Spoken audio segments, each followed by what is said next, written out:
Posed as charming, soft-spoken, even helpful, but behind a flat door in Camden, North London, lay a butcher's den. Human remains sealed in plastic bags, dismembered torsos packed into a freezer. This wasn't some 19th century Jack the Ripper tale. It was 2002, and the killer's name, Anthony Hardy, the Camden Ripper. The Camden Ripper, the butcher of North London, evil hidden in plain sight. London in the early 2000s was a city embracing modernity, not anticipating the return of a serial killer reminiscent of a bygone era. Amidst this backdrop, Anthony Hardy, a former mechanical engineer and father of 4, lived a seemingly ordinary life.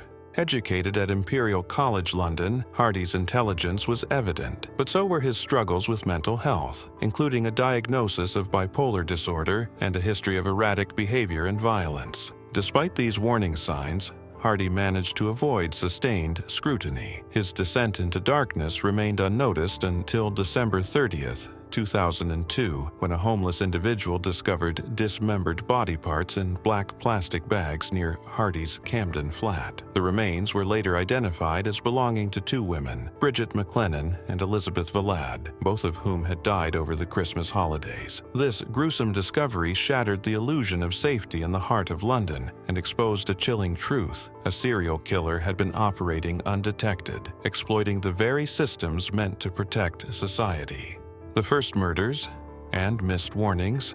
In January 2002, police officers responded to a complaint from a neighbor about vandalism at Anthony Hardy's Camden flat. Upon entering, they discovered the naked body of 38-year-old Sally White on a bed. Her body was found in Hardy's residence, and there were signs of injury. The pathologist, Dr. Freddie Patel, concluded that she had died of natural causes, specifically a heart attack. Dr. Patel's conclusion led to the closure of the investigation into White's death, allowing Hardy to remain free. Subsequently, Hardy was sectioned under the Mental Health Act and admitted to a psychiatric hospital. However, after evaluations deemed him no longer a threat, he was released in November 2002. It wasn't until Hardy's arrest in 2003 that he confessed to murdering Sally White, contradicting the earlier ruling of natural causes. This revelation highlighted significant oversights in the initial investigation and raised concerns about the procedures followed by both the police and medical examiners. The misjudgment in White's case underscored a critical failure in the system, and a dangerous individual was allowed to continue his crimes unchecked. The Butcher of Camden. On December 30th,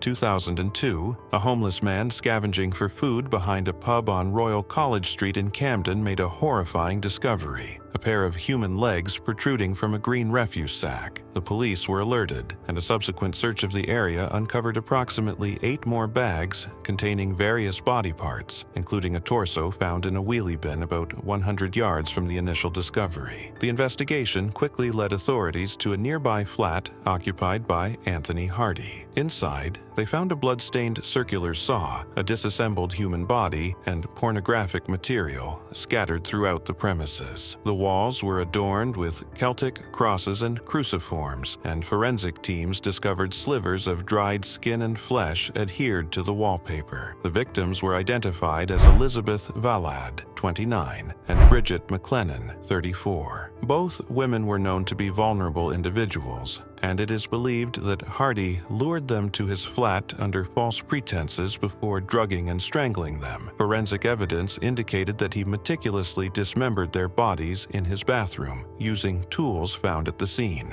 The gruesome nature of the crimes and the methodical manner in which they were carried out led the media to dub Hardy the Camden Ripper, drawing chilling parallels to the infamous Jack the Ripper murders of the 19th century. His profile: narcissistic and cold. Anthony Hardy was a complex individual whose outward appearance belied a deeply disturbed psyche. Psychologists and forensic experts described him as a dangerous amalgamation of sexual sadist and organized psychopath. He exhibited traits of narcissism, manipulation, and a chilling lack of empathy, allowing him to evade detection and manipulate those around him. Hardy's fixation on vulnerable women, particularly sex workers, mirrored that of historical figures like Jack the Ripper. Ripper. However, his methods had a modern twist. He used alcohol, prescription drugs, and psychological coercion to control his victims. His crimes involved not only murder, but also post-mortem mutilation and necrophilic acts, indicating a profound level of depravity. Despite prior arrests and documented mental health issues, including a diagnosis of bipolar disorder and personality disorders, Hardy consistently managed to return to the streets. His ability to present himself as non-threatening and cooperative during evaluations contributed to the systemic failures that allowed his continued offenses. The police's hunt and public shock. Following the gruesome discovery of dismembered body parts belonging to Bridgette MacClennan and Elizabeth Valad on December 30, 2002, authorities launched an intensive manhunt for Anthony Hardy. Utilizing CCTV footage and forensic evidence, investigators identified Hardy as the prime suspect. He had gone on the run,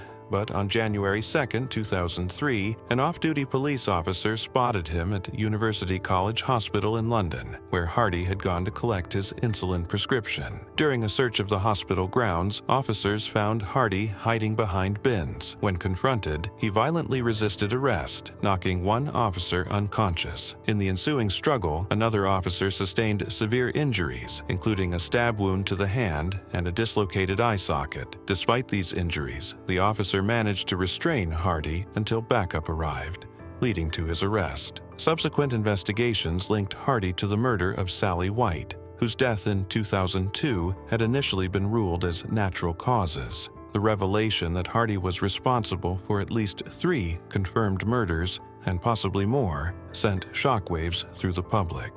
Questions arose about how a mentally unstable man with a history of violence had managed to evade detection. An independent inquiry into his care revealed significant lapses in law enforcement coordination and failures within the mental health system, highlighting missed opportunities to prevent these tragedies. Sentencing and legacy. In November 2003, Anthony Hardy pleaded guilty at the Old Bailey to the murders of Sally White, Elizabeth Valad, and Bridgette MacClennan. He received 3 life sentences, with Mr. Justice Keith stating, "Only you know for sure how your victims met their deaths, but the unspeakable indignities to which you subjected the bodies of your last 2 victims in order to satisfy your depraved and perverted needs are in no doubt." In May 2010, a High Court judge ruled that Hardy should never be released from prison, placing him on the list of prisoners serving whole life tariffs. This decision underscored the severity of his crimes and the threat he posed to society. Hardy died of pneumonia on November 25, 2020 at the age of 69, while incarcerated at HM Prison Frankland in County Durham. Despite his death, questions linger about other possible victims. Police have speculated that Hardy may have been responsible for up to 6 more murders beyond the 3 for which he was convicted.